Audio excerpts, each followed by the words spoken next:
네, 새해 첫 거래인 날 증시투데이와 함께하고 있습니다.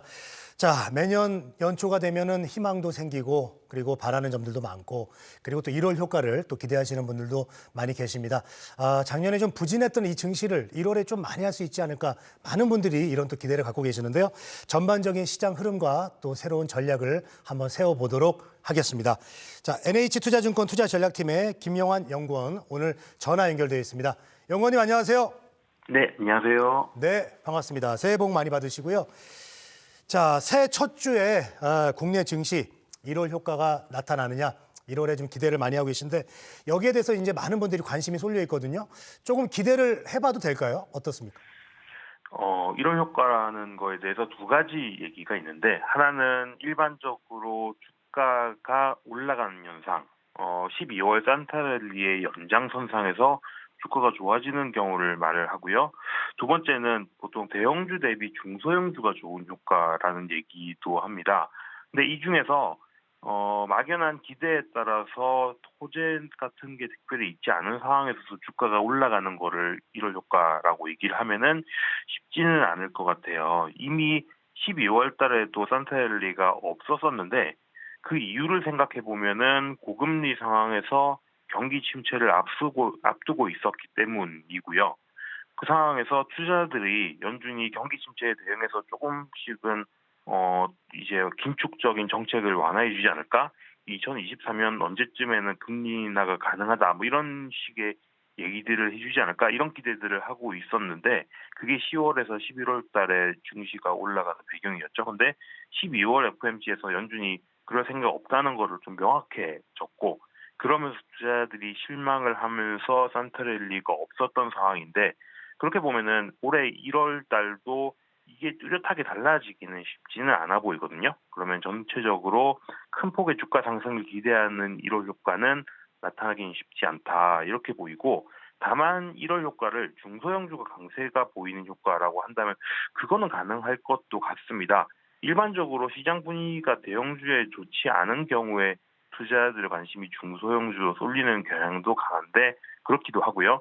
그리고 아무래도 경기에 영향을 많이 받는 대형주들의 좀 주춤한 상황들에서 좀 대안이 필요하다라는 것도 맞고 또 한편으로는 1월은 항상 중요한 박람회 이런 것들이 열리는 시기인데 올해도 마찬가지로 그런 이벤트들이 대기하고 있기 때문에 중소형주 효과 정도를 기대하자. 다만 전체적인 시장 상승의 눈높이에 대해서는 조금 보수적으로 볼 필요가 있겠다 이렇게 생각하고 있습니다. 네, 뭐 중소형주는 조금씩 기대를 해볼 수 있지만 1월 효과를 크게 기대하기는 어렵다 이렇게 말씀을 해주셨는데 이제 단기적으로 보면은 이제 업종별로 이제 그 1월 시장에 영향을 줄 만한 그 업종 이슈가 CS 2023 곧 이제 개최가 되죠. 그리고 JP 모건 헬스케어 컨퍼런스가 있는데 이런 이벤트들이 어느 정도 영향을 좀 줄 수 있을까요? 네, 1월 5일에서 8일까지 CES가 열리고 또 1월 9일에서 12일까지 JP모건 헬스케어 컨퍼런스가 열리니까 IT와 헬스케어 양대 분야에서 제일 역대 중요한 행사가 두 개가 연속해서 열리죠. 시장 규모도는 클 거로 보이고요.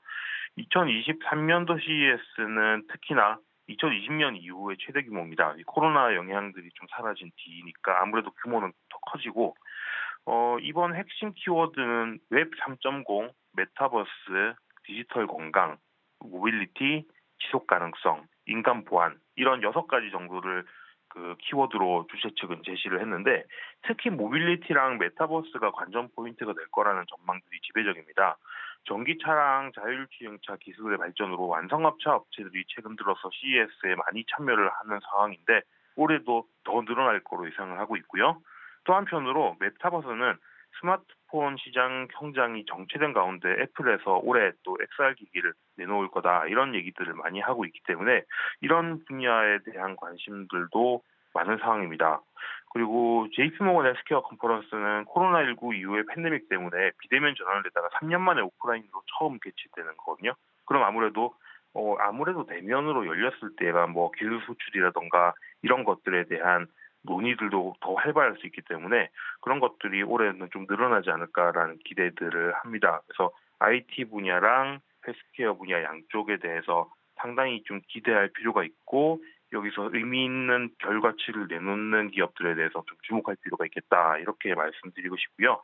다만 이들 박람회 이슈가 시장 전반의 온기를 가져올 만한 이벤트가 될 수 있느냐라고 하면은 그건 좀 역부족인 것 같죠. 아무래도 경기가 좋지 않은 상황이고 자금들이 또 여유로운 상황들은 전반적으로 아니다. 금융시장의 유동성이 많은 상황은 아니다 보니까 이런 것들이 광범위하게 한 기업이 좋아지면은 그 분야 전체적으로 온기가 들어서 이런 현상이 나타나기는 좀 쉽지는 않은 것 같아요. 그래서 테마 관점에서 개별 종목 관점으로 접근을 하는 게 좀 적절하다 이렇게 보고 있습니다. 네, 알겠습니다. 이런 단기 이벤트들이 좀 전반적인 시장으로 볼 때는 긍정적인 요인으로 보기는 좀 어렵지만은 개별 종목의 상승 재료로는 볼 수 있다. 이렇게 얘기를 해주셨고요. 자, 그리고 이제 4분기 실적 발표를 앞두고요. 기업들의 이제 이익 하향 조정이 이제 진행되고 있다는 점이 다소 좀 우려되는 부분입니다. 자, 기업 실적 부진 우려가 이제 지수 상단을 어느 정도 제약할 것인지가 좀 궁금하고요. 아니면 이미 좀 증시에 반영됐다고 볼 수 있는 건지 거기에 대해서 어떻게 생각하시는지요? 일반적으로는 4분기 실적이 시장에 미치는 영향은 별로 크지 않고요. 왜냐하면 4분기는 항상 연간으로 일회성 비용을 반영하는 시기이기 때문에 항상 어닝 쇼크가 납니다. 그리고 투자자들도 그걸 잘 알고 있기 때문에 4분기 어닝 쇼크에 대해서는 큰 의미를 부여하지 않아요. 근데 다만 올해는 좀 경기 침체 영향이랑 특히나 또 최근에 걱정이 큰 반도체 업황 부진 이런 것들을 확인하는 시점이기 때문에 평균적인 연들에 비해서는 조금 더 영향이 있을 거고 여기서는 조금 긍정적이라기보다는 부정적이지 않나 시장 전반적으로 미치는 영향이요 이런 생각을 합니다. 왜냐하면은 올해 상반기에 경기 침체가 진행될 거다라는 생각들은 대부분 많이 하고 있는데 그 강도가 얼마나 될지에 대해서는 아직까지는 전문가들 사이에서도 명확한 합의가 존재하지 않는 상황입니다. 그러면 그 얘기는 1분기, 2분기까지 이어지는 실적들이 얼마나 괜찮을지 좀 못 버틸지 이런 것들이 불분명한 상황이기 때문에 4분기 실적을 얘기하면서 올해는 어떻게 2023년도에는 어떻게 하겠습니다. 어떨 것 같습니다. 이런 기업들의 얘기에 대해서 흔들리는 부분들이 분명히 있을 거거든요. 그렇게 보면은 어느 정도 분명히 주가에는 반영은 돼 있겠지만 다 반영됐다라고 말하기에는 조금 불확실성이 여전히 남아있다 이런 생각이 들고 그렇게 보면은 상단을 분명히 제약하는 요인이 되겠죠. 종합적으로는 약간은 부정적인 이벤트로 봐야 된다 이렇게 생각을 하고 있고 다만 개별 기업 단에서는 당연히 이런 와중에도 긍정적인 기업들이 있을 겁니다. 그리고 이 긍정적인 기업들은 오히려 주목을 더 많이 받을 거예요. 왜냐하면 전반적으로는 시장이 안 좋으니까. 그래서 특히나 작년에 기업의 비용들이 원자재 가격 상승, 인건비 상승 이런 것들로 인해서 확 올라갔는데 그 부분에 부담이 완화되고 있는 기업들 같은 경우 좀 주목을 받을 거고 또 한편으로는 현금을 많이 가지고 있어서 이런 기업의 유동성에 대한 압박이 들어올 때 잘 버틸 수 있는 힘이 큰 기업들, 현금 흐름이 상당히 괜찮은 기업들 이런 부분에 대해서는 오히려 좀 주목도가 높아질 거다 이렇게 보고 있습니다. 네, 알겠습니다. 자, 2023년 큰 틀에서 보면은 당연히 연준의 이제 금리 인상 여부가 가장 큰 화두가 될 것 같은데요. 자, 연준은 뭐 올해 중에 금리 인하가 없을 거다 이렇게 얘기를 하고 있지만은 시장에서는 또 기대감을 놓지 않고 있습니다. 자, 올해 중에 연준의 금리 인상 종료 시점을 확인하게 될까요? 어떨까요? 어떻게 보십니까? 일단 금리 인상 종료는 분명히 확인할 수 있을 거고요. 빠르면은 1분기, 늦어도 2분기 정도에는 확인이 될지 않을까 싶습니다. 1분기로 마무리되면은 이번 미국 연준의 금리 인상 사이클의 고점, 금리 중금리의 상단이 5% 정도 될 거고 2분기까지 이어질 수 있으면 5.25 정도? 한 번 정도 좀 더 올라갈 수 있지 않나. 이 정도 생각이 들고 여기에 대해서는 크게 이견들은 없는 것 같아요. 대체적으로 컨센은 좀 모인 것 같습니다. 다만 아까 말씀하신 것처럼 질문에서 말씀하신 것처럼 금리 인하 시점에서는 여전히 견해차가 큽니다.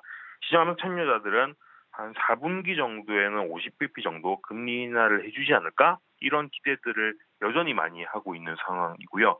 연준은 공식적으로 2023년도 연내 금리 인하 없다. 금리 동결 정도 할 거다. 이렇게들 얘기를 하고 있는 상황입니다. 그래서 금리 인상은 고점은 확인이 되지만은 사실 시장의 관심은 하반기에 금리가 인하될 수 있느냐 이 부분이 쟁점이 될 것 같아요. 그래서 그런 부분에 대한 불확실성은 여전히 남아있다 이런 생각이 듭니다. 자, 글로벌 경기 악화가 계속해서 이어질 것 같습니다. 2023 시장도 정말 녹록지 않을 것 같은데요. 자, 마지막으로요. 2023 주식시장 전망도 좀 해주시고요. 좀 주목해야 될 그런 업종도 좀 이야기를 해주셨으면 좋겠습니다. 네, 23년도 주가는 상저하고 그러니까 하반기가 더 좋은 상황이 될 거다 이렇게 바라보고 있고요. 연간으로 코스피 밴드는 상단은 한 2,750포인트 정도까지는 보고 있습니다. 그러니까 지금으로 보면은 상당히 올라갈 여력 자체나 하반기까지를 놓고 보면 꽤 있다 이렇게 말씀드리고 싶고요.